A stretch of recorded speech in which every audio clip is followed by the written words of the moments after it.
ഒടുവിൽ അച്ഛനും മകനുമിടയിൽ വെളുത്ത പുക കണ്ടു. മകൻ തന്തയ്ക്ക് പിറന്നവൻ തന്നെയെന്ന് അച്ഛനും, അച്ഛൻ തന്നെയാണ് തൻ്റെ തന്തയെന്ന് മകനും സമ്മതിച്ചു. ആരെ തല്ലിയാലും തല്ല് കിട്ടുന്നവൻ ഒടുവിൽ നന്നാകും എന്ന ചരിത്രം ഒരിക്കൽ കൂടി സത്യമായി.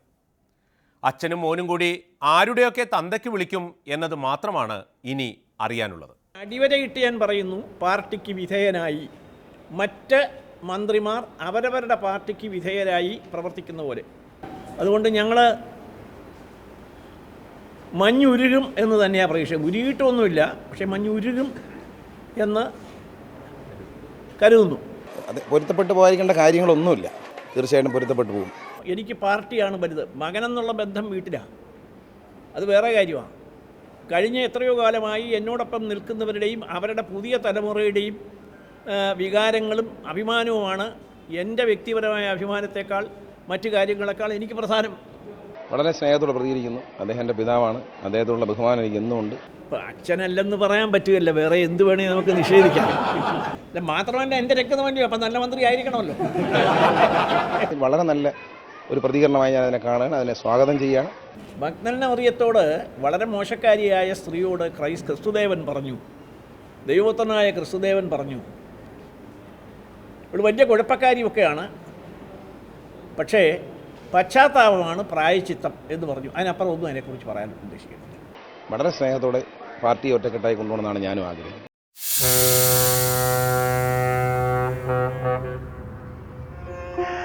ഇപ്പോഴാടാ നീ ഒരു നായകനായത്. പക്ഷെ നല്ല നടൻ ഇപ്പോഴും അപ്പം തന്നെയാ.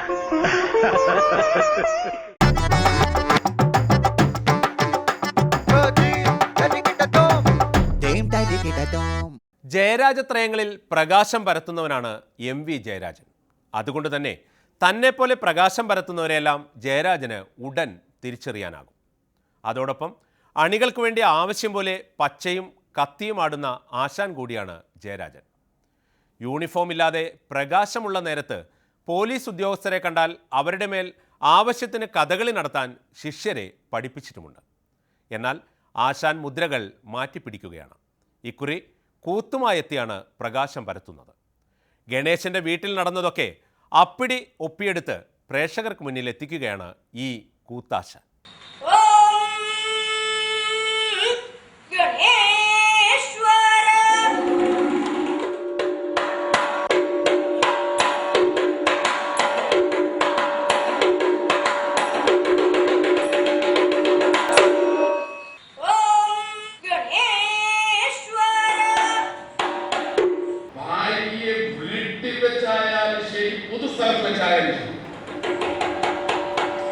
ഗാർഹിക പീഡനം ശിക്ഷാർഹമാണ്. മന്ത്രിമന്ദിരം എന്ന് പറയുന്നത് പൊതുസ്ഥലം, വീട്ടിൽ വെച്ചാവുമ്പോ ശിക്ഷ കുറച്ച് കുറയും. മന്ത്രിമന്ദിരത്തിൽ നമ്മളെ കാണണ്ടേ, നമ്മളിത് കാണുന്നില്ല. അപ്പൊ അവിടെ വെച്ചിട്ട് ചെയ്താൽ ശിക്ഷ കുറച്ച് കൂടും.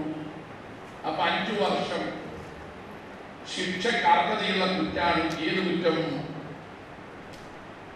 ഭാര്യാമർദ്ദനം, അതൊരു കുറ്റം.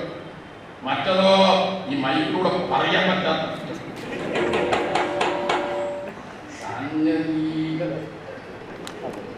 എല്ലാവർക്കും ഈ സംഗതി മനസ്സിലായി.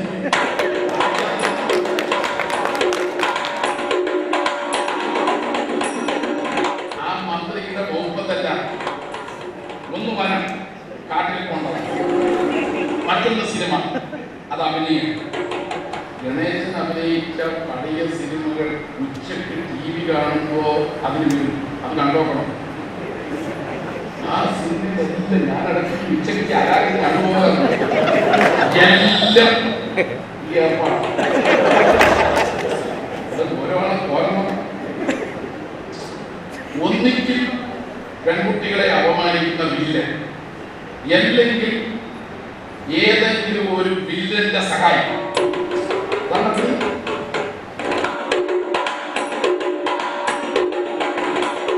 അതാണ് ഗണേശൻ. അടിയുടെ പാലിക്കൊണ്ടുണ്ട് കേട്ടാ, അത് കാരണം ഈ പിടിക്കാറുണ്ട്. ഈ ഭാഗത്ത് കവള തന്നെയാണ്.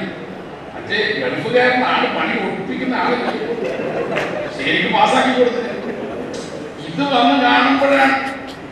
അപ്പൊ ഈ രാമിനി തകച്ച് ചോദിച്ചപ്പോ പറഞ്ഞു, അത് ഒന്നുമില്ല, നീ അറിയേണ്ട കാര്യമൊന്നുമില്ല, നിനക്കറിയണം അല്ലേ? അടിച്ചു കഴിഞ്ഞു ഇവിടെ എല്ലാം പൊടിച്ചു. ഭാര്യ അറിയാൻ പാടില്ലാത്ത സംഭവം എന്താണ്?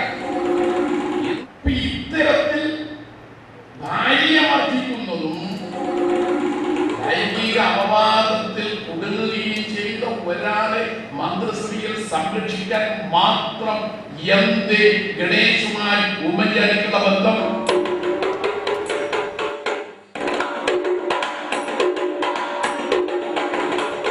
ഇപ്പോ ജോർജ് ആണെങ്കിൽ പരസ്യമായി പറയുന്നു, എന്റെ കയ്യിൽ രേഖയുണ്ട്, CD-യുണ്ട്. അല്ലാതെ കളന്ന് കാണിച്ചേക്കല്ലത്.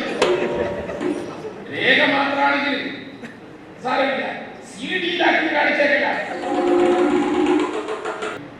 എന്റെ മകൻ തന്തയില്ലാത്തവൻ. ഭൂലോകത്ത് ഒരു പാർട്ടിയാണ്.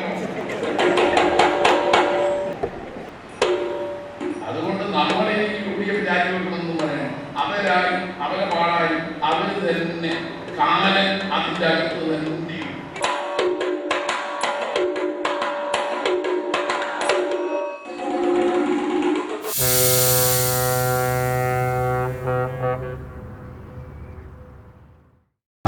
Dame daddy kita dom.